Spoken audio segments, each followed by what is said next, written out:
Welcome back to the new and improved split decision. We've changed the format a little bit. No longer. It's not improved. It's not improved. Marty's lying. The new. Lying. And shorter. Yeah, I think shorter's a better term. Yeah, there we go. I've heard that a lot in my life. Okay. I get it. Jokes. But yeah, we've kind of gone a different format. You know, we used to have maybe every once in a while we'll bust out the hour show, but we expect to do a lot more just, you know, strictly event previews, maybe a reaction show every once in a while, and then, you know, try to get you some interviews as well. And we haven't been on in a while. Marty actually died. Neither has the UFC. Yeah. He went the way of the UFC. But, you know, this event, you know, UFC 152 or 151 or whatever you really want to call it. UFC 152, John Jones is fighting Vitor Belfort for some reason. It's been so long since UFC's been on TV that Joe Rogan's going to call the event with an afro. Yeah, I can't wait. I just imagine him just like having so much pent-up rage from not calling out like a knockout. He's going to be shaking forever. But I mean, this does kick off, you know, 4 straight weeks of UFC events. So it was kind of, you know, maybe, you know, the absence makes the heart grow fonder because, you know, after Jones Belfort, we have UFC on FX5. And then there's also isn't UFC on Fuel TV next? Well, yeah. There's UFC on Fuel TV. There's UFC on FX5, and then we got the Silva Bonner matchup for some reason. And we'll talk about all those when they come to, you know, when they finally come around. But UFC 152, I guess, you know, we'll get into the match specifics in a little bit, but just as a whole, you know, we talked before about, you know, the John Jones decline in the fight with Chael Sonnen, Dan Henderson waiting so long to talk about his injury. This was already a stacked card when it was originally planned. I mean, Rory McDonald was going to face BJ Penn. Unfortunately, McDonald had to pull out of that fight. And, you know, it was going to be, even without the Jones fight, I was still excited for it because they were given this platform for Benavidez and Johnson, the flyweights, to headline a pay-per-view. It's the inaugural flyweight championship. And then you still have Bisping and Stan on there. Cub Swanson, Charles Oliveira, probably fight of the night candidate right there kicking off the pay-per-view. Mm-hmm. It was still a decent card without, you know, John Jones, Vitor Belfort. Were you surprised that they just kind of threw this matchup together? It was almost like I think they were pissed at John Jones, and so they're like, you're going to fight. Like, you're going to fight. And my big question is, like, how big of a hit has John Jones taken in the PR department? And we could talk about that, you know, in future shows and get more into this. But the idea that, you know, maybe 6-7 months ago, John Jones was probably one of the rising stars. Everybody loved him. Then he gets his DUI, which is a small hit. I don't think it would by any means. He also hit a pole. That was a rather big hit. Yeah, well, yeah.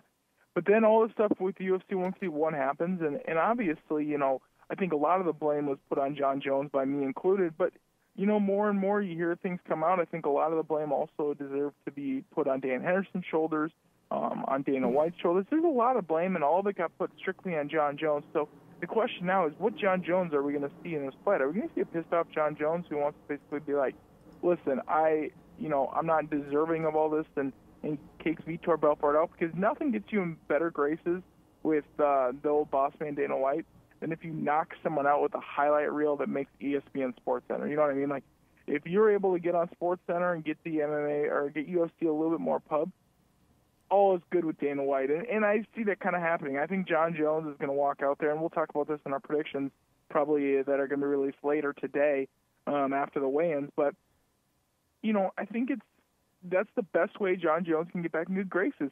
Go out there and fight. I mean, that's what he gets paid to do, you know.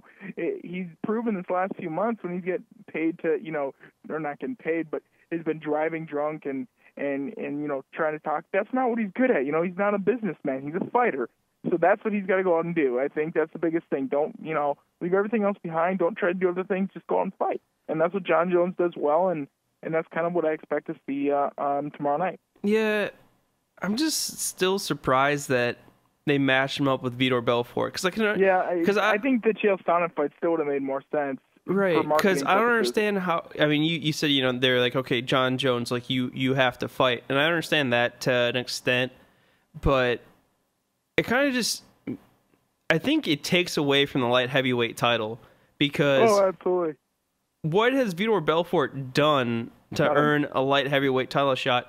I mean, Belfort, when they were originally looking for a replacement, it was like they're just trying to find a replacement because obviously you're trying to do that. So, Chael Sonnen, Vitor Belfort, whoever. But now it doesn't make as much sense because it's like, okay, you have time. You know what I mean? Like, why don't you wait for Dan Henderson? Dan Henderson's come out and said he thinks he probably could fight in December. Why not just wait till December? Why not wait 3 months?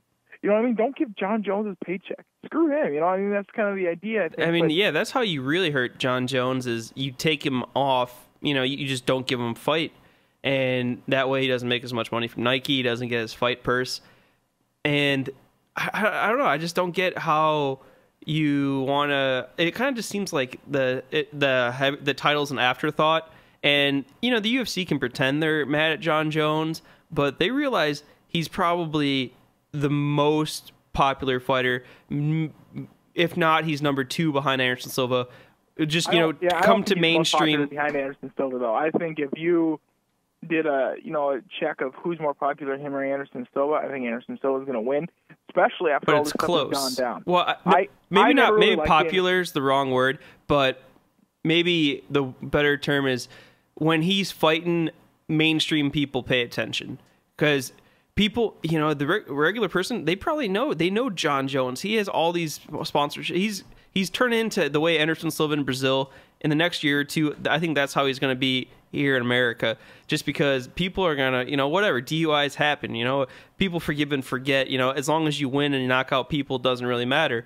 But you're not going to get, you gain any more popularity fighting middleweights. And Vitor Belfort, is he even a top 5 middleweight at this point? He's a borderline top 5 guy. If this was like a Chris Weidman, we said Chael Sonnen, maybe not from a skill set perspective, but just from a talking and hype perspective, I'd be more excited for that. I'd rather see John Jones go up and fight at heavyweight. We've seen guys like Matt Mitrione said, yeah, I'd love to fight John Jones at heavyweight.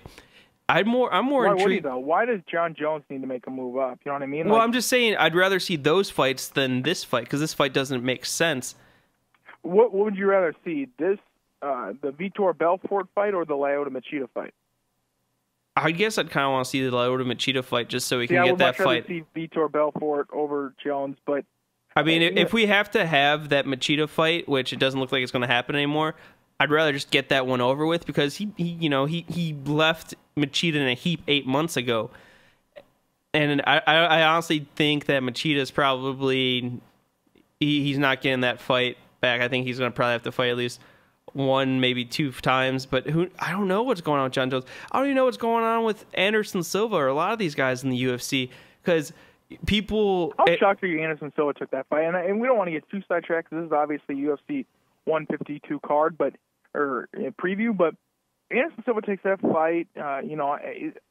You got to wonder, was there ever a possibility that John Jones could fight Anderson Silva just for a non-championship fight? And does the fact that maybe it's not a championship fight, that they take away the championship belt, does that ruin it, or does that still make it interesting to you?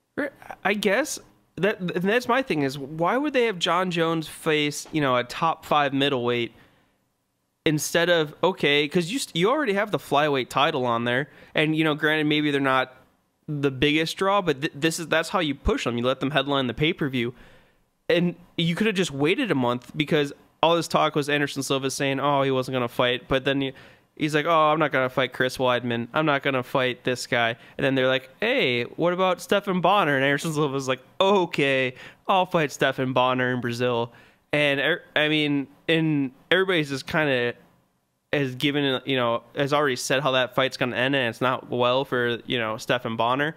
So why couldn't they wait and just put John Jones and Anderson Silva on that card in Brazil?